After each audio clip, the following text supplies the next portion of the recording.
Forget simple survival. Picture an ancient battle where every claw and every shell was part of an intricate evolutionary dance. This is the story of the most relentless arms race in history, a biological war that forged the very world we know today. In the beginning, the world was a simple place of soft bodies and easy kills. To survive, life had to get tough. The first answer to the constant threat of death was armor, an exoskeleton, a personal fortress of chitin. Against this new defense, the old hunters were rendered useless.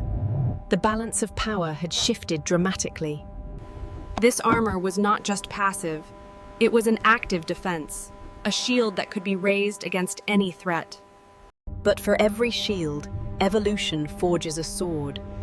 A new kind of predator was rising to meet the challenge. A creature unlike any other, an alien hunter, equipped with grasping claws and a hunger for armored prey. Anolocaris, the first super predator, a living weapon perfectly designed to break the armored defenses of its prey. The arms race had begun. Armor had been met with a weapon that could grasp, crush, and destroy it. Against the crushing power of Anomalocaris, the trilobite's shell was no longer an absolute defense, but merely a challenge. To survive, prey needed new strategies. Beyond armor, a new form of defense, the art of vanishing. Speed and stealth became crucial. Some developed streamlined bodies, capable of quick escapes into the sheltering sands. But predators learn quickly. The hunter's senses sharpened, searching for any ripple, any disturbance in the sand. Beyond hiding, others sought salvation in speed. To outrun the hunter was to live another day. The predator's eyes grew sharper, evolving to track the fastest flicker of movement, to pierce the gloom. The chase was on, a race between evolutionary advancements, each pushing the other to greater limits. But speed could only go so far. The hunter's cunning and power often proved superior. Yet, life persisted. For every hunter's success, 1,000 prey escaped, passing on their defensive traits. The game would continue, pushing both sides to evolve, to adapt, to constantly reinvent the rules of survival. Against crushing jaws came new, sharper defenses. Spines and barbs, a painful deterrent to any hungry predator. The predator's grip was challenged. Evolution's answer to armor was met with an even sharper countermeasure. As physical defenses grew, so did the predator's senses. The ability to detect prey, even hidden, became paramount. The slightest tremor, the faintest ripple, could betray a hiding meal. There was no true escape. Sensory evolution was a new weapon. It turned invisibility into a fatal flaw, exposing the hidden. Beyond individual defense came collective survival. Safety in numbers, a swirling, living shield. Even the mightiest predator could not overcome a wall of bodies, each individual protected by the chaos of the whole. The Cambrian explosion was ignited by this arms race. Every defense, but size itself became a new weapon, a true titan of the deep, a living submarine of ancient terror. The struggle would only grow larger, deadlier. The stage was set for the fierce innovations of the Mesozoic. The seas had seen their battles, but now a new arena emerged, the land. And with it, Early herbivores relied on their bulk, a strategy of passive defense that would soon be tested to its limits. But where there is meat, there are hunters. Predators honed their senses, their bodies evolving for the kill. the hunt was swift, brutal. Size offered some protection, but the weak would always fall. The arms race accelerated. Prey grew larger, pushing the limits of physical size as the ultimate defense. But where size led, hunger followed. Predators evolved strategies, adapting to hunt these living mountains. Jaws became bone-sharing blades. Teeth, honed by millions of years, designed for the hunt of giants. The predators moved as one, a coordinated assault, seeking weakness in the wall of flesh. Defense evolved from passive to active. A living whip, capable of breaking bones, keeping predators at bay. The battle for supremacy was constant. Every victory, every failure, fueled the next evolutionary leap. As predators grew smarter, prey needed more than just size. They needed weapons. These plates, a stunning display, were not strong armor, but a warning and a way to control its body heat. Its true defense lay at its tail, a medieval mace of bone and flesh, a devastating weapon of active defense. The apex predator, Allosaurus, was forced to adapt, turning its attention to this smaller but far more dangerous prey. Its defense was not to flee, but to turn, to present a wall of plates and a swinging arc of death. A deadly dance began. The predator's speed and cunning against the defender's impenetrable, swinging fortress of spikes. The predator tested the defense, a feint met with a bone-shattering swing. A miss, measured in inches. And then, a hit. The Thagomizer found its mark, a devastating blow that could cripple or kill.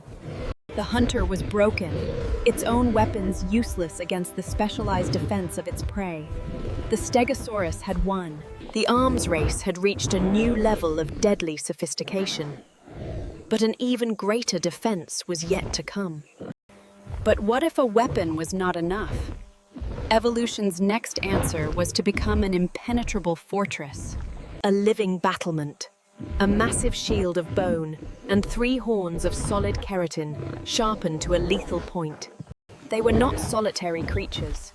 Their strength was in the herd, a wall of horns that could deter almost any attacker. Even the most powerful predators had to pause. To attack this fortress required a specific and very risky strategy. Its defense was simple and absolute. Hunker down and present no weakness, no soft target for the hunter. The predator circled, probing for a flaw in the armor, a way to flip the living stone over. There was none. A bite was useless. The teeth of the hunter, designed to crush bone, shattered against this living shield. The great herbivore did not run. It stood its ground, its own weapons primed, ready for the inevitable confrontation. A single, devastating blow. The tail club, a weapon of pure kinetic force, shattered the hunter. This was the pinnacle of the arms race. A battle between 2 living war machines. A fight for the ages. A collision of titans. The immovable object meets the irresistible force in a clash of bone and muscle. The bone-crushing jaws, the ultimate weapon, were rendered useless against a shield evolved for this exact purpose. The defender fought back, using its powerful neck not just to shield, but to create an opening for its own deadly weapons. The tyrant was not just a brute. It was a strategist, constantly probing, searching for a single flaw in the defense. But the defender was not a lumbering giant. It was an agile, living fortress, its defenses always facing the threat. A near miss. A miscalculation by the hunter, a perfect dodge by the hunted. A game. The defender seized its one moment of opportunity, turning from prey into a powerful, upward-striking aggressor. The horns found their mark. A crippling blow, a testament to a defense so perfect, it had become a lethal offense. The hunter was now the wounded. The fight was over. A single, well-aimed blow had ended the tyrant's reign. The duel was won. But the arms race was not over. A new kind of weapon. The age of giants ended in fire. From the ashes, a new kind of creature arose. Smaller, faster, and smarter. For the new prey, the best defense was not to fight, but to flee. Their survival was written in the language of speed. Their greatest strength was the herd. 100 pairs of eyes, 100 pairs of ears, all connected by a single, shared instinct. But the new prey was met by a new predator. Not a lone brute, but a cunning, social hunter of incredible power. This was a hunter that used its brain. a coordinated, strategic stalk where every member of the pride had a role. The alarm is sounded, a single, piercing cry, a signal to the herd that the ghosts in the grass are real. The defense was chaos, a thundering wall of panic and speed, designed to confuse and overwhelm the attackers. But the hunters did not chase the herd. Their strategy was to divide, to isolate, and to conquer the one. They drove their prey into a perfectly laid trap, a testament to their intelligence and their deadly patience. This was the new arms race, not of armor and horn, but of the cooperative mind against the collective herd. The final blow, a bite not of brute force, but of specialized, deadly precision, the culmination of their coordinated hunt. Their reward was a shared one. Their success depended on the pride, and the pride was strengthened by the kill. But the prey's greatest defense was not just escape. For the largest herbivores, it was cooperation and family. The great wolf packs, intelligent and relentless, knew a direct assault was suicide. They had to be smarter.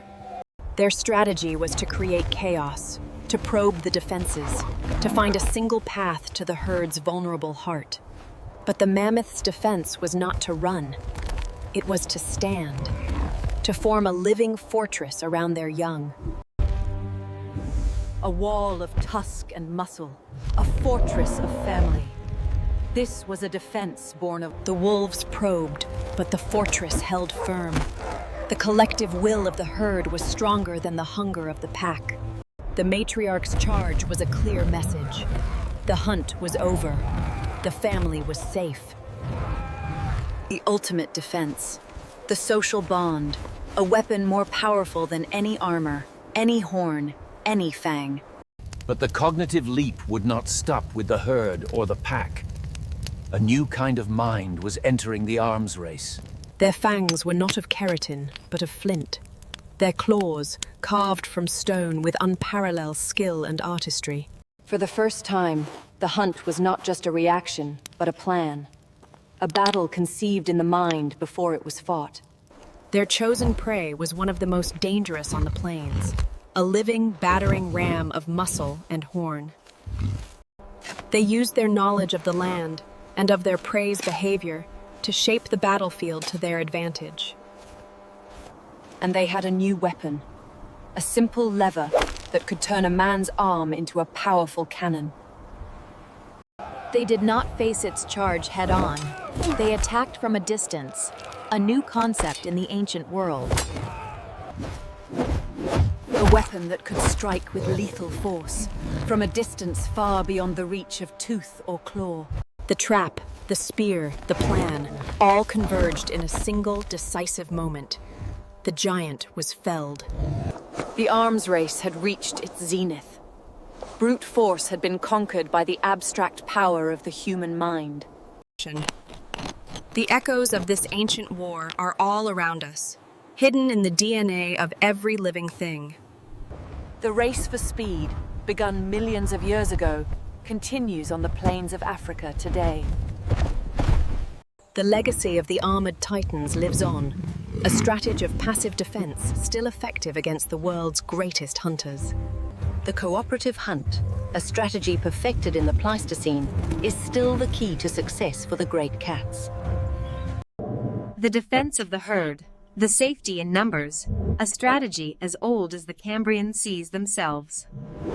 The art of not being seen, a defense as old as sight itself, has been refined into a breathtaking form of magic. The alarm call, a language of shared vigilance, still echoes across the plains, a key to communal survival. And the arms race continues with new weapons, venom, poison, and the deadly language of color. Every creature alive today is a survivor, a living testament to 1 billion victories in this ancient arms race. The battlegrounds have changed, the weapons have evolved, but the war itself, has it ever truly ended? The ancient strategies are still with us. The defense of the spine, a lesson written in the Book of Life 500 million years ago. And for every ancient shield, a modern sword is forged. The arms race never, ever stops. The battle moved beyond sight, into the realm of sound. A world painted with echoes, a new kind of sensory warfare. And the prey learned to fight back with its own sound, to scream into the darkness and blind the hunter's senses. And what out of humanity? Our arms race has evolved. We fight our battles now on a cellular level, a silent, microscopic war against the predators we cannot see. So the next time you see an ordinary animal, look closer. See not just a creature, but a masterpiece of survival.